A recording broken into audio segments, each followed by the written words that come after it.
pense que tout Sénégalais a le droit d'avoir des ambitions pour son pays. On sait très bien aujourd'hui au Sénégal, la vie politique nationale doit être rationalisée. C'est un parti que nous avions déposé depuis très longtemps, même si nous avons reçu le récépissé récemment.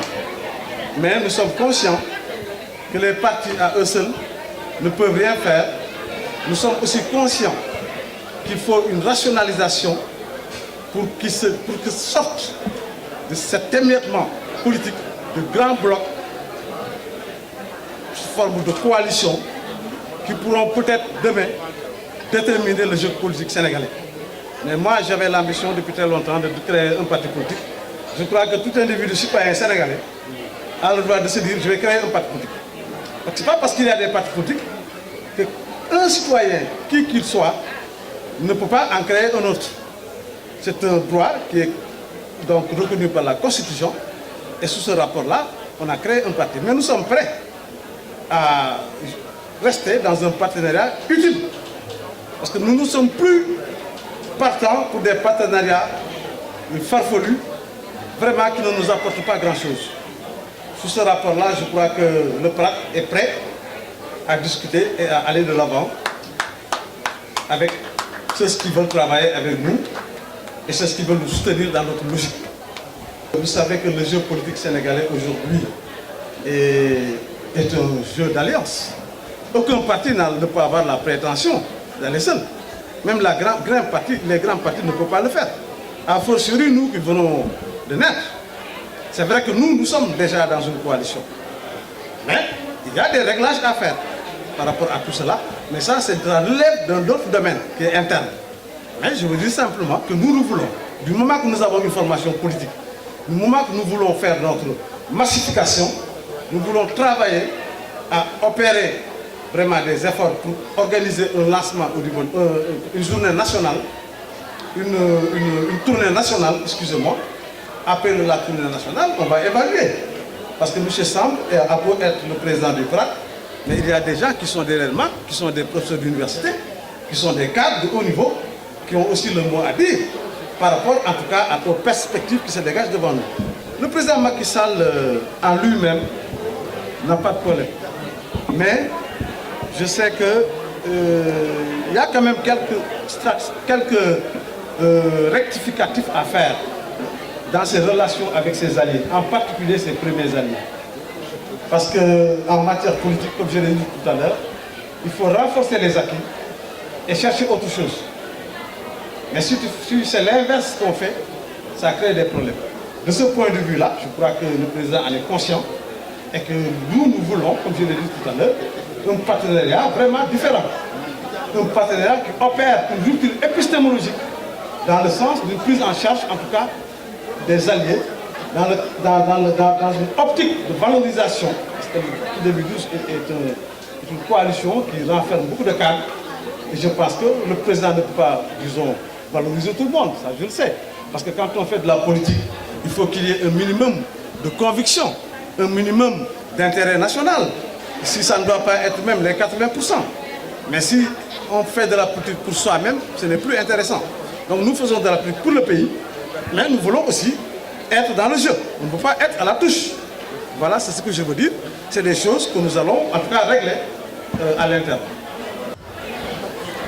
nuyoo naa sànq waaye nag faaw ma nuyoo waat ndax sànq dañoo ne professeur di doomu Thiès ma bëgg leen a wax ne man mii doomu Thiès laa sama papa ni di toog di Mbay Caam sama yaay di Ngoone Fay fii laa sokkeekoo Thiès ma ne xëy na ñu ci bëri xàmmeewuñ ma wala dañ maa fàtte waaye ci terrain politique bi ci laa gimmee ndaxte ba may ne élève lycée Malick Sy samay promotionnaire ñëpp xam nañ ma boobu alternance la ñu bëggoon te def nañ lu ne pour am ko waaye nag comme ni may waxee rek ñun jigéen ñi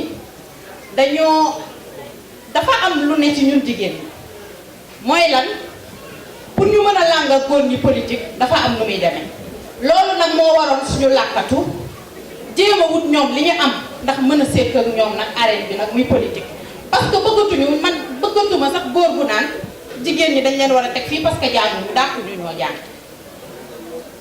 politique ñun dañ cee judd màgg ci yaru ci ñun ñooy politique ñun jigéen ñi dañ ñu koo yaree ci kër ga socialiser ñu ci formaté ñu ci mooñaale ñu ci comme ñun bu ñu nekkul ci politique dara du dem. Moustapha Sambou est un homme ku président Macky Sall respecté la li ma ci xam mooy dafa bokk ci Macky 2012 gis naa fi léegi mon ami et frère Bara Ka gis fi le professeur Babacar Gueye ñun ñii ak ñoom ñun ñu sos mouvement gëm sa bopp moom mii mu ànd ak parti ñooñu ànd ak parti ñun bi gars yi naan kuy Macky Sall est-ce que xam ngeen ko ñun boobu ci lañ leen ni leen kii la ñu gëm te mooy jël réew te boobu combattant yooyu Moustapha Sambou mi woon ci kanam xam nga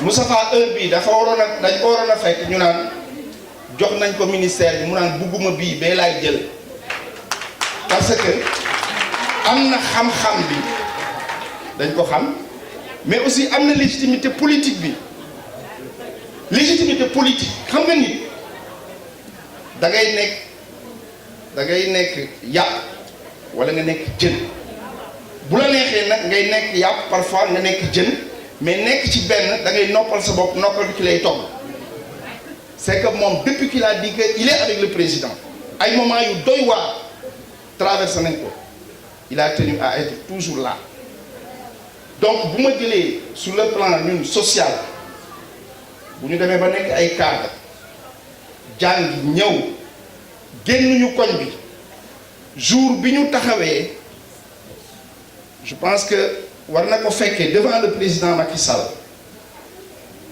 ñuy wax moom mu war a am kàddu mu ne suma rak graaw nañ la bàyyi yow nga waxal loolu générosité la ma ñëw ma ni président ñun dañu dëkk ci benn koñ bu ñuy wax Cité Lamy Cité Lamy gëb la mooy banlieue ñun lépp ñu manqué lépp ñun dañoo mel ni Sénégal dañoo seetaan si